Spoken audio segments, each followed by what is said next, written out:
मेरे प्यारे दोस्तों, एक बार फिर हमारे चैनल पे आपका स्वागत है। आज की यह कहानी नहीं, जीवन की सच्चाई है। तो चलिए कहानी शुरू करते हैं। पुराने समय में एक बड़ा ही सुंदर राज्य था।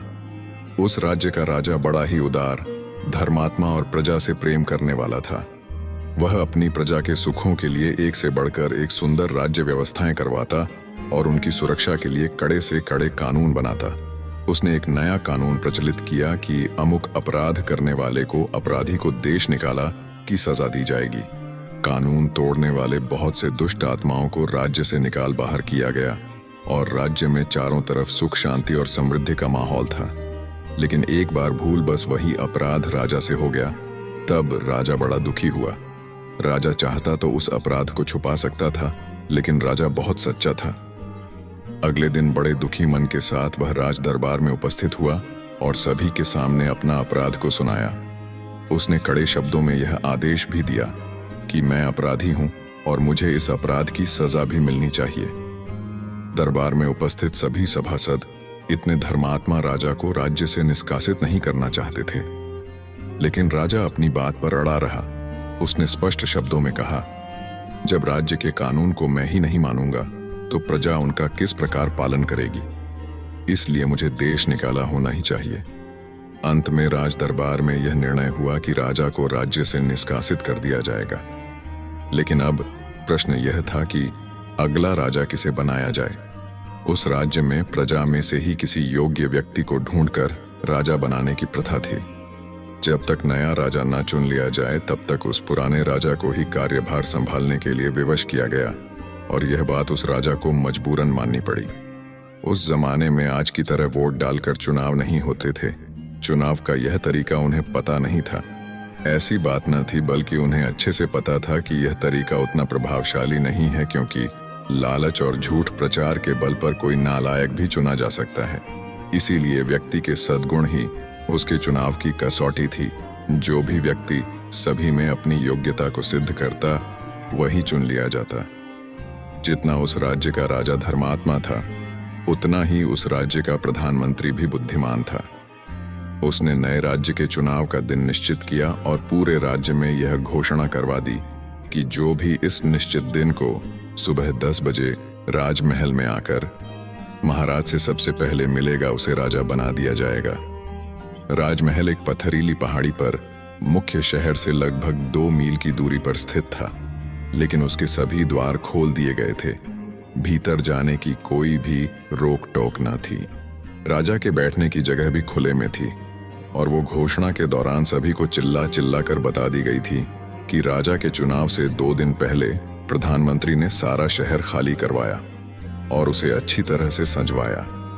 सभी प्रकार के आराम और भोग विलास की वस्तुएं पूरे शहर में जगह जगह रखवा दी गई और उन्हें लेने की सभी को छूट थी।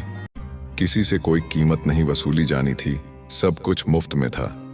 कहीं मिष्ठान के भंडार खुला हुए थे, तो कहीं खेल तमाशे हो रहे थे और कहीं आराम के लिए मखमली पलंग बिछे हुए थे, तो कहीं सुंदर वस्त्र भूषण मुफ्त में मिल रहे थे। सुंदर और कोमल अंगों वाली युवतियां लोगों के सेवा सत्कार के लिए खड़ी थीं। जगह जगह पर राजकीय नौकर हाथ में दूध और शरबत की गिलास लिए खड़े थे। इत्रों के छिड़काव और चंदन की सजावट से पूरा शहर महक रहा था। शहर का हर एक गली ऐसे सजा हुआ था मानो कोई राजमहल हो।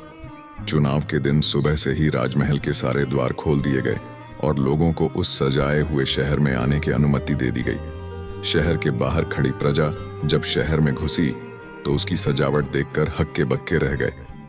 मुफ्त के शरबत और दूध हर कोई पीने लगा। किसी ने मिठाई की दुकान पर आसन जमाया तो कोई सुंदर बालाओं का नृत्य देखने जा बैठे। कुछ मुफ्त के गहने और कपड़े पसंद करने लगे तो कोई सुंदरियों के गले में हाथ डालकर नाचने लगे। सभी लोग अपनी अपनी रुचि के अनुसार सुख सामग्री का उपयोग करने लगे। 2 दिन पहले यह सभी प्रजाजनों को यह बता दिया गया कि राजा से मिलने का सही समय ठीक 10 बजे का है। इसके बाद पहुंचने वाले को राज्य का अधिकारी नहीं माना जाएगा। शहर की सजावट और सुख सामग्री का मेला सिर्फ कुछ ही समय का है।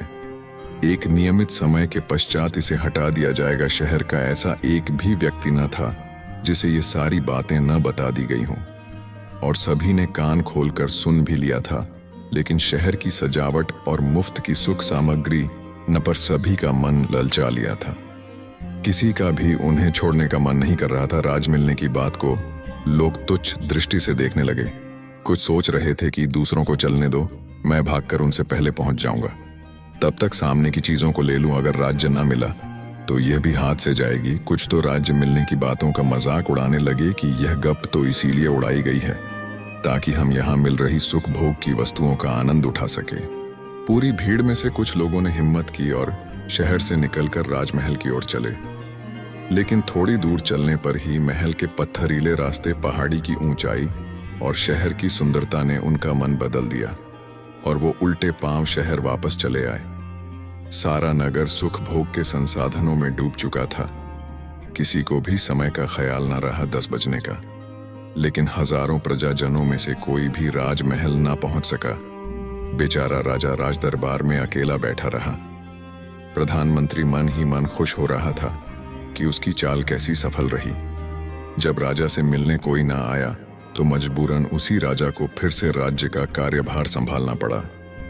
दोस्तों, यही सब कुछ हमारे जीवन में होता है। हम सभी अपने झूठे सुखों के लिए समय बर्बाद करते रहते हैं और समय हाथ से निकल जाता है। हर विद्यार्थी को पता है कि उसके पास इस परीक्षा को पास करने का एक नियत समय है और फिर ऐसा समय दोबारा नहीं मिलेगा।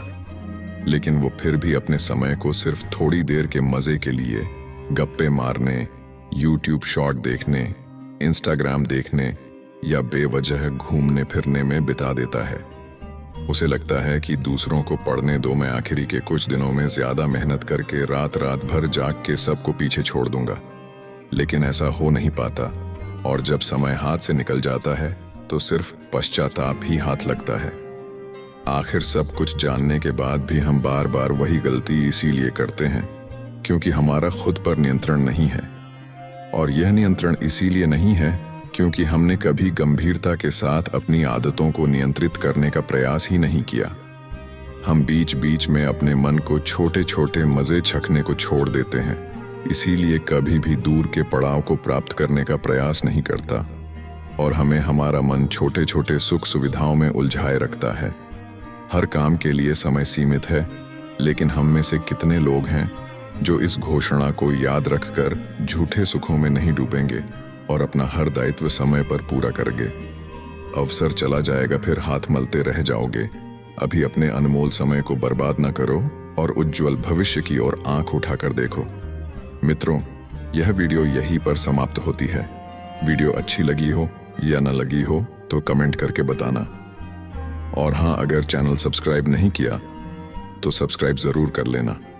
आपका और आपका परिवार सदैव खुशी और संपन्न रहे, ऐसी हम कामना करते हैं। वीडियो देखने के लिए आपका धन्यवाद।